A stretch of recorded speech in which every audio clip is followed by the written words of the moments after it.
the other thing as well is talking about this is I think in the Brexit vote, talking of the Brexit vote, I thought about this a lot, and I thought young people is going to affect the most because we're going to grow up with it. I've done some research on this, so I'm going to let you finish, then I'm going to drop in my so facts. You can drop your facts in a minute. But what I think 16-year-olds for starters should be allowed to vote. Okay. Because I think they're smart, intelligent enough to vote. Obviously, people below the age of 16, fair enough. But what I also think is, this may be quite controversial, but I think people above ages maybe shouldn't have been allowed to vote. I don't know if that's too far. And obviously, like, there's a way to do this. But let's be honest, those people are going to eventually pass on. And I think the immediate effects of Brexit, they're not going to be great, but I think it's going to affect the young people so much worse, so much more, and it's going to be their whole lives, not just 20 or 30 years or whatever, and then they're on a pension there, so whereas it affects my ability to go over to Europe and work and get a job. It affects your ability to travel in Europe, and I think that's for the rest of your life, you know? And so that's why I think it should have been weighted more towards us. I thought about that, about the capping. Yeah. I thought you can't do that. But you would counteract that by lowering it. So don't cap it, just lower it. No, I think agreed, But a statistic that I found, you talked about, how many of them have topped it. Do you know how many who voted leave have died of old age alone? Just old age? Yeah.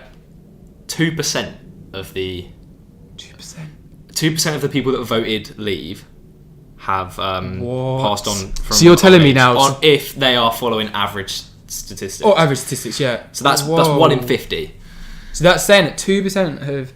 And that 2% was the swing. Yeah. That's only the 2% of the number of people that voted to leave. Go. Yeah. Yeah, so of the 2% vote... Okay, because so it's a little smaller, is, have more people but that means turned it's even 18... Closer.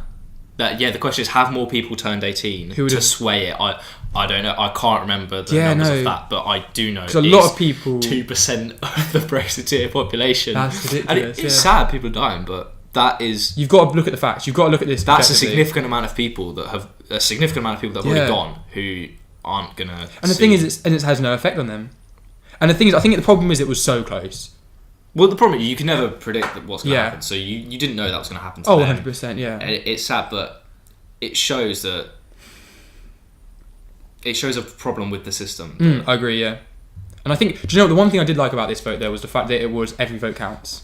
It really did, yeah. And I actually really like that, because I think proportional voting in this country, and it's in America, it's a problem, because for us, where we live, it's completely conservative, and that's fine, I suppose, but it means that every single year, like my parents vote, they have to vote tactically if they want any chance of it happening.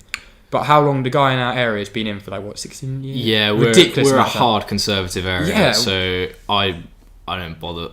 It's not worth it. Do you know what I mean? It's just not worth it. You're never going to get Not to say out. that I wouldn't vote. I'll still vote, but there's no political party that represents what I actually want, so I shouldn't have to settle. So I agree. But you should vote. Yeah, you really should vote, honestly, because you should have your voice heard. But I still think it should be, your vote should count more than it does. You should vote if you believe in something. Yeah. And I am yet to meet a candidate that I believe in. Therefore, I have yet to vote for anyone. I think in France it's done a little better. I think because they do it. I think proportionally. I think they do it so one vote counts for the actual prime minister or their kind of leader. I don't know. I'm not 100% sure, but I think they do that. But they also, in France, they have a lot more parties, so it tends to be more of a coalition. So instead of having here, we tend to basically Conservative and Labour, and in America it's Democrat and Republican. So it's either one or the other. So you look at America, the last election, they had two awful candidates. Let's be honest. No one really wanted to vote for either, I'd say. He have the lowest popularity rating of a winning candidate in 40 years. Everyone thought... Well, I remember when I was watching, everyone was like, well, neither of them are that great. So, but then there was no one else to vote for. No. Whereas Bernie Sanders should have been a Democrat nominee. Wasn't he the one who went, who's ISIS? I don't know. One of them. Surely nobody said that. No. There was an interview on it. There was an interview and it said, they asked the guy, said, what would you do about ISIS? And the guy leans and he goes, who's ISIS? That was the end of his campaign. No, because Bernie Sanders lost to Hillary in the final two for the Democrats. Okay, so it wasn't him then. It can't have been Feel the Burn. All right. Love that.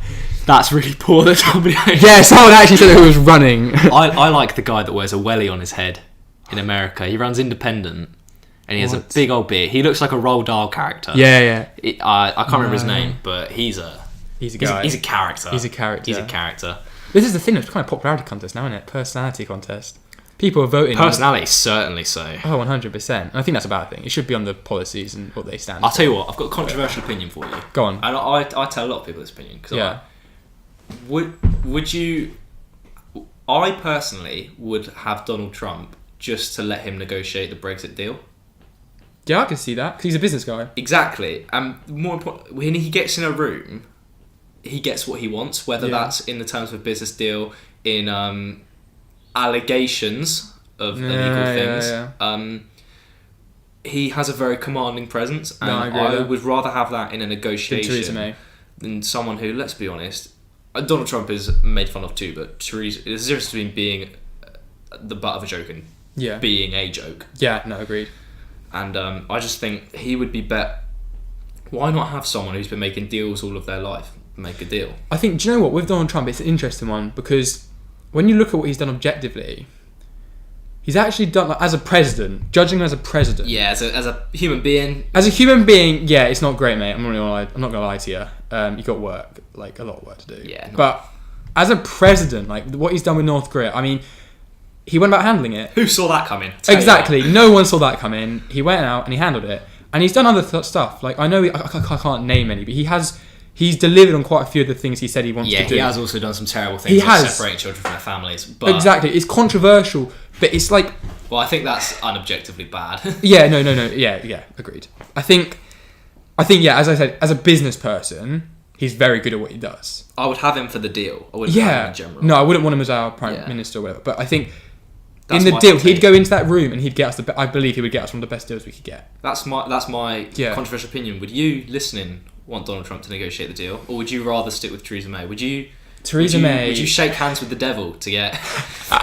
The thing is, I think Donald Trump, when it comes to business, because at the end of the day, Brexit's a business. It's a business kind of decision. It's a business negotiation. Yeah, and at the moment it's sinking. At the moment, and the thing with Theresa May is she's going in there and she's like they're pushing her over. Really, they're just going no, go back, and she's basically, when she leaves a room, they definitely laugh at her.